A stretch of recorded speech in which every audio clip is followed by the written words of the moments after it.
Hello guys, welcome back to my channel studio in the makeup cafe. तर आज मी घेऊन आली आहे स्टनिंग पार्टी मेकअप लुक कसा करायचा समरमध्ये। तर आम्ही नोजपिनबद्दल बोलत होतो, पण नोजपिन काढायची गरज नाही पडली। ती अगदी परफेक्ट मॅच आहे पार्टी वेअरसाठी।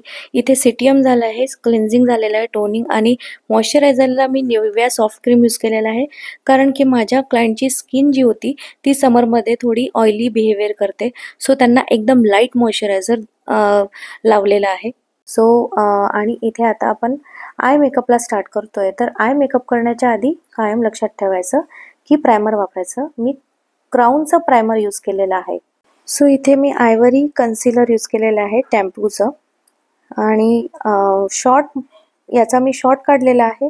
आय मेकअप कसा करायचा असतो, स्मोकी आय मेकअप। सो त्यांना ब्लॅक कलरचा आय मेकअप हवा होता, तर तुम्ही एकदा शॉर्ट पण माझा चेक करा। तुम्हाला मी लिंक पण शेअर करते शॉर्टची, आणि तिथे पूर्ण tutorial step by step me short व्हिडिओमध्ये तुम्हाला एक्सप्लेन केलेलं आहे। सो तुम्हाला इथे थोडक्यात बघायला मिळेल की माझा कसा केलेला आहे मेकअप। सो ग्लिटर पण मी यूज केलेलं आहे। ग्लिटर यूज करायचं जेणेकरून आय जरा चमकणारे दिसतील, ब्लिंकिंग दिसतील छान। सो आता इथे आपण स्किनला म्हणजे बाकी फेसला प्रायमर लावून घेतोय। इथे इनसाइडचं प्रायमर यूज केलेलं आहे, silicon primer. So primer use केल्यामुळे तुम्हाला माहिती आहे की कुठलाही मेकअप यूज करायच्या आधी प्रायमर यूज करायचा, ज्याने मेकअप एकदम सटल दिसतो। सो इथे आपण त्यांना ऑरेंज करेक्टर यूज केलेला आहे, आणि त्यानंतर ऑरेंज करेक्टरला न्यूट्रलाइज करण्यासाठी एक शेड थोडासा मी त्यांच्या स्किन टोनचा यूज केलेला आहे। आणि तुम्ही बघू शकता जिथे जिथे रेड पिंपल्स होते तिथे तिथे मी ग्रीन करेक्टर यूज केलेला आहे। आणि हे सगळं मी आता ब्युटी ब्लेंडरच्या साहाय्याने मर्ज करून घ्यायचं आहे। आणि जिथे जिथे ऑरेंज करेक्टर लावलं होतं तिथे परत आपण न्यूट्रलाइज करण्यासाठी तिच्या स्किन टोनचं कन्सिलर यूज केलेलं आहे। ऑरेंज करेक्टर जिथे लावलेलं होतं किंवा ग्रीन कन्सिलर करेक्टर जिथे लावलं होतं तिथे आपण आधी स्किन न्यूट्रलाइज करून घ्यायची आहे। आणि न्यूट्रलाइज करून नंतरच बेस आपण फाउंडेशनचा लावायचा असतो।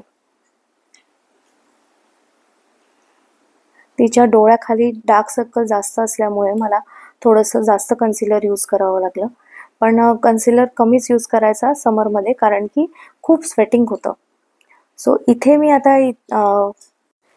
मी फ्लिकाचं फाउंडेशन यूज केलेलं आहे। फ्लिकाचे 2 शेड यूज केलेले आहे, एक 08 आणि 02 दोन मिक्स केलेले आहे तिचा शेड तयार करण्यासाठी, आणि ब्युटी ब्लेंडरच्या साहाय्याने ब्लेंड करून घेतलेलं आहे पूर्णपणे। आता ब्लेंड करताना मी तुम्हाला प्रत्येक व्हिडिओमध्ये सांगितलं आहे, ब्युटी ब्लेंडर हे नेहमी वेट असलं पाहिजे, पूर्णपणे पाण्यामध्ये ओलं करून स्क्वीज करून घ्यायचं आहे। त्यानंतर ज्या पार्टला मला हायलाइट करायचं होतं, जिथे जिथे त्यांचं ऑरेंज करेक्टर लावलं होतं, म्हणजे डोळ्यांच्या खाली आपण हायलाइट करतो डोळ्यांचा पार्ट, तो हायलाइटसाठी आपण 2 शेड लाइटर कन्सिलर यूज करायचा। तर शुगरचं कन्सिलर यूज केलेलं आहे, आणि त्यानंतर पावडरही सेट करायचं आहे, म्हणजे नोजवरती, त्यानंतर फोरहेडवरती आपण तो पार्ट हायलाइट करायचा असतो। सोबतच मी कॉन्टोरिंग पण केलेलं आहे। कॉन्टोरिंग तुम्ही बघू शकता, जॉ लाईन पासूनचा कॉन्टोरिंग केलेलं आहे चिकपर्यंतचं।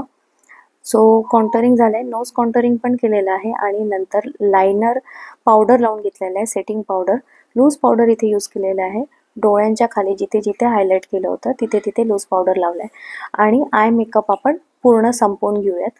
म्हणजे जसं की मला आता आयलॅशेस लावायचे होते, आणि त्यानंतर मस्कारा लावायचा होता, आणि ते सगळं लावून झाल्यानंतर लायनर लावून झाल्यानंतर काजळ लावून स्मजिंग केलं थोडंसं डोळ्यांच्या खाली, आणि इथे आय मेकअप पण डन झालेला आहे। इथे आयलॅशेस लावायची पद्धत म्हणजे ग्लू आधी लावून घ्यायचं आहे, 10 सेकंड वेट करायचं आहे, आणि नंतर आयलॅश त्याला स्टिक होणार। नंतर मस्कारा लावून घ्यायचा आहे, दोन्ही लोअर लाईनला आणि अपर लाईनला दोन्ही याला मस्कारा लावायचा आहे।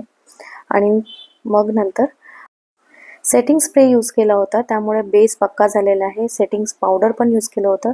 सो इथे मी 2 प्रकारचं ब्लशर यूज केलं होतं। इथे मॅकचं ब्लशर यूज केलं होतं, थोडा पिंक कलर पण यूज केलेला आहे आणि कॅरोट रेड कलर पण थोडा यूज केला होता. तर तुम्ही बघू शकता खूप छान ब्लश यूज झालेला आहे. आणि त्यानंतर मेबेलिनचा हायलायटर यूज केलेला आहे. आता आपल्याला लिपस्टिक लावायची होती, त्यामुळे लिपस्टिकला आधी बेस लावून घेतला आहे. आणि थोडी माझी लिपस्टिक चुकली असल्यामुळे, आता चुकली म्हणजे थोडी पसरली, मग मी काय केलं की आपला जे कन्सिलर होतं आणि थोडा फाउंडेशनचं मिक्स होतं, मी तिथे ब्रशनी बरोबर कन्सिलर ब्रशनी लावून घेतलेला आहे. लिप्सचा पूर्ण कलर दिलेला आहे, व्यवस्थित शेप दिलेला आहे. आणि इथे बघू शकता खूप छान स्टनिंग लुक झालेला आहे. आणि मी त्यांना एक क्यूट मेसी बन लुक दिलेला आहे हेअर्सचा. तर तुम्हाला हा व्हिडिओ बघायचा असेल मेसी बन लुकचा, तर मी याचा शॉर्ट व्हिडिओ अपलोड करणार आहे. हा व्हिडिओ आवडला असेल तर व्हिडिओला लाईक, शेअर, सबस्क्राईब करायला विसरू नका. भेटूयात नवीन व्हिडिओसोबत. तोपर्यंत बाय.